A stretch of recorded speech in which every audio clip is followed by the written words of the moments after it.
Hai, Assalamualaikum warahmatullahi wabarakatuh. Pada kesempatan kali ini, saya akan menjelaskan tentang Perang Diponegoro yang terjadi pada tahun 1825 sampai 1830. Latar belakang terjadinya Perang Diponegoro terdiri dari sebab umum dan sebab khusus.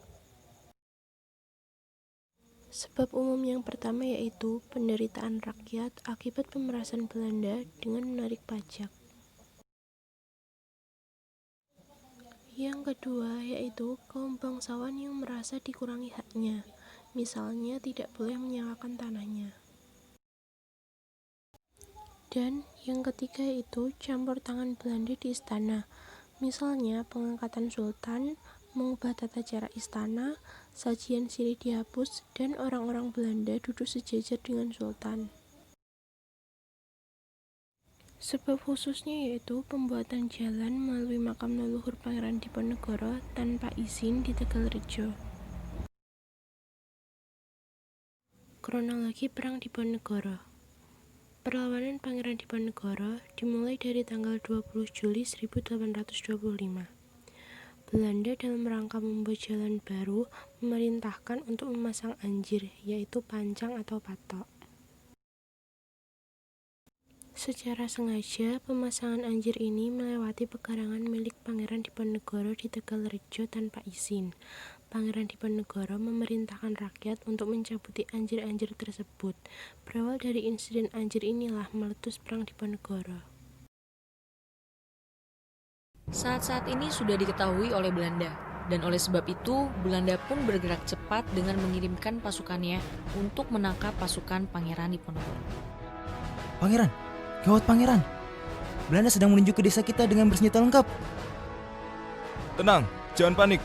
Segera kemasi semua persenjataan dan perbekalan secepat mungkin. Dan siapkan kuda untuk larian kita ke Gua Selarong. Siap laksanakan pangeran. Kemudian terjadilah pertempuran pertama antara Belanda dengan pasukan Pangeran Diponegoro. Pasukan Pangeran Diponegoro mampu memutarbalikkan keadaan dan berhasil kabur dari serangan dadakan Belanda.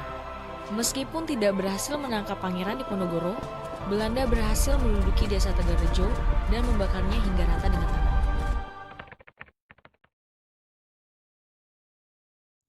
Pusat pergerakan pasukan Pangeran Diponegoro ialah di Selarong. Sistem yang dipergunakannya adalah perang gerilya dan perang sabil. Dalam perlawanannya, Pangeran Diponegoro dibantu oleh Pangeran Mangkubumi, yaitu paman dari Pangeran Diponegoro, Ali Basyah Sentot Prawiro Dirjo sebagai Panglima Kuda, Kiai Mojo, dan Nyi Ageng Serang.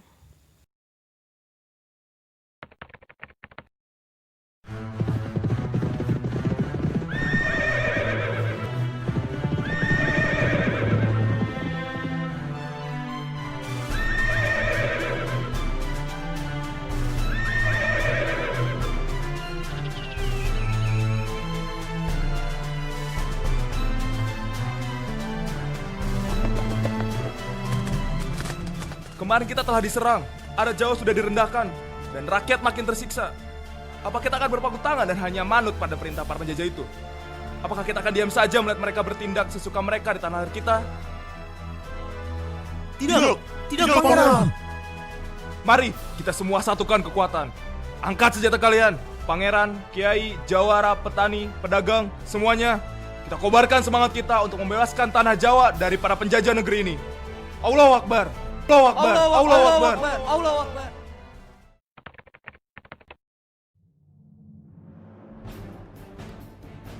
Serangkaian kemenangan demi kemenangan diraih oleh pasukan Pangeran Diponegoro.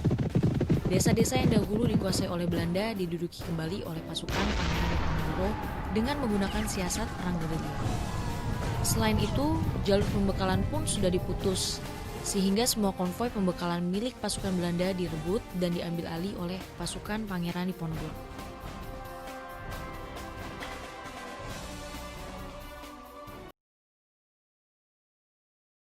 Siasat yang dilakukan oleh Belanda untuk mengatasi perlawanan Pangeran Diponegoro antara lain siasat benteng Stelsel yang dilakukan oleh Jenderal de Cock mulai tahun 1827.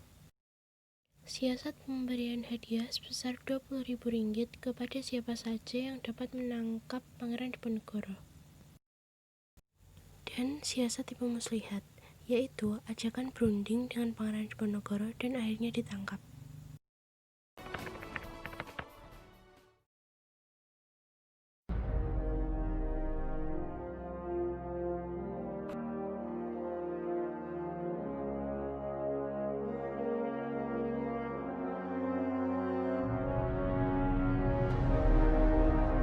Apa saja yang kalian lakukan selama ini? Kenapa pasukan Diponegoro masih saja berkeliaran di luar sana? Maaf Jenderal, kami sudah melakukan segala cara untuk mengalahkan pasukan Diponegoro. Tapi, setiap strategi yang kita lancarkan selalu saja digagalkan dengan strategi perang gerilya mereka. Pasukan mereka bagaikan hantu yang datang dan meninggalkan medan perang begitu saja. Pasukan kita tidak terbiasa berperang dengan medan hutan. Sepertinya kita membutuhkan strategi lain, Jenderal.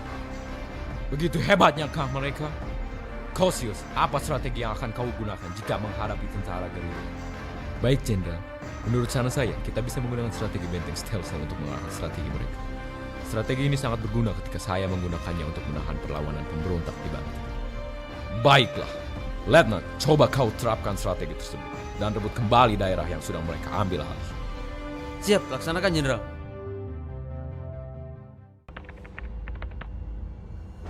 Strategi yang dijalankan Belanda membuahkan hasil. Pasukan Pangeran Diponegoro tersudut karena tidak bisa melancarkan serangan gerilyanya. Patroli serta meriam yang disiapkan Belanda dalam bentengnya memberikan ancaman yang berbahaya bagi pasukan Pangeran Diponegoro. Kekalahan demi kekalahan dalam setiap pertempuran akhirnya dialami oleh pasukan Pangeran Diponegoro. Akan tetapi, semangat berjuang masih belum padam di hati seluruh pasukan Pangeran Diponegoro. Banyak darah yang bertumpahan di medan perang.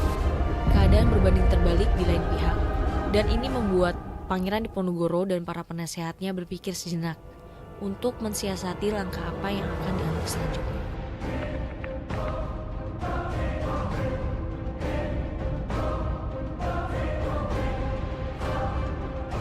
Akibat tekanan yang sulit serta konflik yang timbul antara Kiai Maja dengan Pangeran Diponegoro, Kiai Maja membawa serta 500 pasukan terbaiknya bertemu dengan Belanda di Melangi untuk mengadakan perundingan.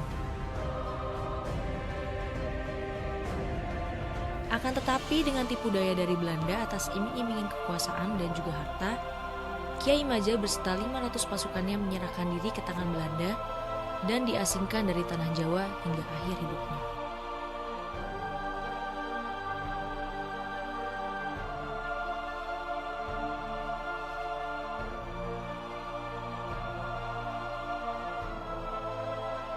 Setahun kemudian, setelah sekian banyak melewati pertempuran dan juga luka selama Perang Jawa, akibat tekanan fiskal serta kekurangan pasokan pangan yang ditimbulkan Panglima Perang Diponegoro, Sentot Alibasah pun menyerahkan dirinya pada Belanda. Dia beserta 500 pasukannya diasingkan ke Sumatera Barat dan sempat bertugas melawan Padri pada tahun 1832 sampai 1833.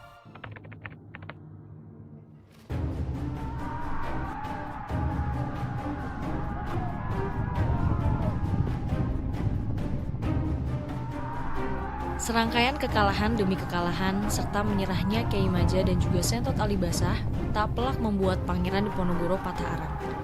Perlawanan terus-menerus dilancarkan, meski kini keadaan pasukan Pangeran Diponegoro sedang sulit. Strategi benteng Stelsel Belanda telah memutus jalur pembekalan pasukan Pangeran Diponegoro. Rakyat dan pasukan dalam kondisi tertekan. Pada tahun ini pun terjadi sesuatu yang akhirnya membuat Pangeran Diponegoro bersedih. Paman sekaligus penasehat militernya, Pangeran Ngabehi, beserta 2 orang anaknya gugur di medan perang.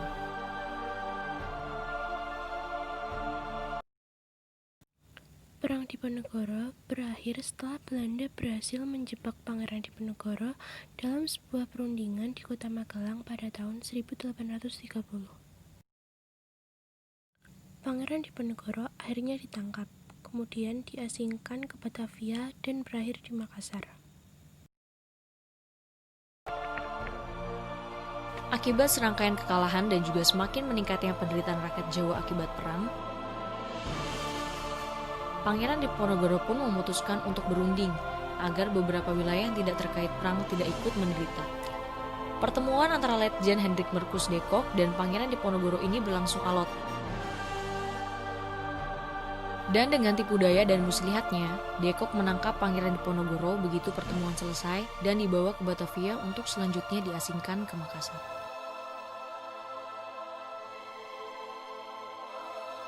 Pangeran Diponegoro yang tertangkap dan diasingkan memang membuat perang yang sudah terjadi di Jawa selama 5 tahun ini padam. Banyak kerugian yang ditimbulkan bagi kedua belah pihak. Akan tetapi, perlawanan ini menjadi inspirasi untuk perlawanan-perlawanan lainnya di seluruh Nusantara. Pangeran Diponegoro akhirnya wafat di Makassar pada tanggal 8 Januari 1855. Dampak yang ditimbulkan dari Perang Diponegoro antara lain tewasnya 200.000 orang di Indonesia. Perang ini sangat banyak mengeluarkan biaya. Dirasakan oleh hampir seluruh Nusantara, serta perekonomian Indonesia yang semakin memburuk. Hikmah atau nilai luhur yang terkandung dalam Perang Diponegoro yaitu mengutamakan ketakwaan, kemerdekaan, kejujuran, kemandirian, kepentingan rakyat, sikap berani dan konsisten, serta mempunyai semangat juang yang tinggi.